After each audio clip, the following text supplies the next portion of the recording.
Guys, it's Jeremy doing an impulsive video on step 8 in recovery. Made a list of all persons who get harmed and became willing to make amends to them all. I've heard it said over the years that this list came from step 4. No comment. Some people maybe yes, some people maybe no. My list came more from, not as much from step 4, although there was some there, but I knew there were people I had to make amends to. I just knew. It's just knowing where my life was. I just said, here's the list. The way I did it was knowing that I have anxiety, knowing I would make excuses. Oh, but this, but that. Oh, he did this and she did that. Was, in order to avoid that, what I did was I put the hardest names first. That way there would be no excuse. And basically the way I saw it was, instead of starting at the bottom of the hill and walking up and it gets harder and harder to get to the top, I started from the top and walked down. I let gravity do the work. At first it was the guy, okay, I'm not going to use a real example, but say I stole his car. That's the guy I'm going to do first. I didn't actually steal anybody's car, thankfully, but that's the guy I'm going to do first. And the guy I'm going to do last was the guy I stepped on his shoe by mistake. That's the way I went about it. It gets easier and easier. You're walking downhill. The hard part's already over. You stole the guy's car. You're going to buy him a new one. The next guy is, you forgot to pay back $50. That's the way I saw it. And I knew in my journey that there were 3 sets of people that I had to do first. I knew it. It's just what it was. Somebody called the police on me. There were no charges filed, thankfully, but something I did that if it were the other way around, I would have pressed charges on him. So he didn't do that on me. There was a phone call, but doing those guys first. There was another guy that I grew up with who apparently I got violent and didn't remember doing it. I was in a blackout. So those were the people I did first. It was one guy did something. I also had to get his parents. I got them too. And then there was the third guy when I got violent.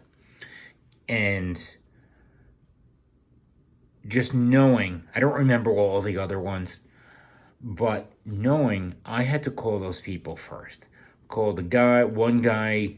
The first one was I had to call the guy's parents. It was 2 guys I grew up with, and one of them I had to get their parents.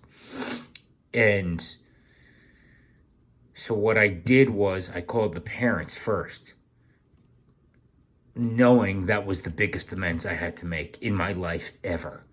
So I called somehow. From growing up, I remembered the phone number. I don't know if they were first on my list. I don't remember that, which came from step 4, but was to make the phone call. I wasn't just going to show up at their house. I didn't know where they lived because direct amends, but that would have been a problem. That would have, they probably would have said trespassing and called somebody.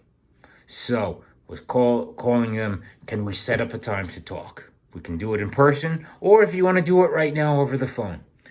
And they said, we'll talk about it. Let's talk about this. And my thing was, listen, you guys did not deserve what I did. I was out of my mind completely. There was no excuse for what I did. I'm sorry, I'm going at the step 9. I'm realizing it. And to do that list.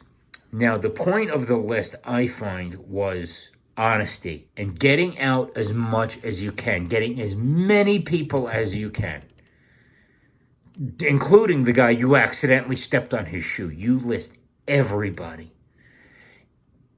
Again, I can't stress enough what I found a lifesaver was the fact that I started at the hardest one and walked downhill to get easier.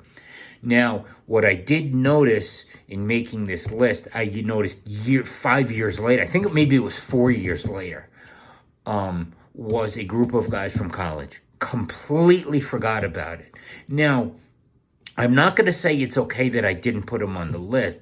What I am going to say is okay was that I genuinely forgot. I was not trying to not make an amends to them. I genuinely forgot. And when it came, I think it was 4 years later, was, oh my God, how did I forget about that? Like, holy crap. I really forgot about that. And then there was somebody at 2 years in that I had forgotten about. I called him. I did it without telling a sponsor, which is probably not a good idea. But to make this list, and you get out as much as you can. Now, when I go into step 9, I could go into step 9 right now. I would really like to, but I think to emphasize to make the list is being honest with yourself. And now, again, I find it's really okay. If it was a genuine mistake that you didn't think of it, that's fine. That's not, you don't beat yourself up about that. It's if you actively, oh, well, I don't know that person an amends. That's a problem. You are not ready to do an amends. You have to tell somebody, you have to tell your sponsor, whoever it is. It's keeping us accountable. It's helping us to be honest. I think it's really more honesty. It's both. It's honesty and accountability. But I think, in my case, it was more about being honest. That's what step 8 is. You put it out. And to have a list, what I've noticed over the years, and I've had to learn it more than once, is when you make this list, it's not jumbled up in your head. You're looking at this piece of paper. You're looking at a mirror of yourself. It's that accountability. It ensures honesty. You have somebody else there with you to do it. You're looking, oh my God, this is really me. And that's what we're working on in 4, 5, 6, 7, maybe a couple of others. I see it in those. Maybe you have a different perspective. But that's what step 8 is in making this list, is to get out as many people as we can. You see, okay, well, I got this guy already. I got that situation in college. I got that kid's parent. I'm using real examples from my life. I got those guys from college. There was whoever else. And that's really it. Very simple. You make the list. Again, I would tell people, you do the hardest ones first. I can't emphasize that enough. Depends on your situation. It also depends. It might depend. Like, I'm permanently single. I think that's just the way I'm wired. But if it's going to affect your wife, your kids, your parents, whoever else, that might be something to take into consideration, to talk with your sponsor about it, get their advice, because part of the step 9 really is may direct amends except when to do so would injure them or others. If you owe an amends $100,000, some crazy number, but that means your family's going to go homeless, your wife and your kids, you got 2 young kids, that's something to consider. So on that note, I think that's it.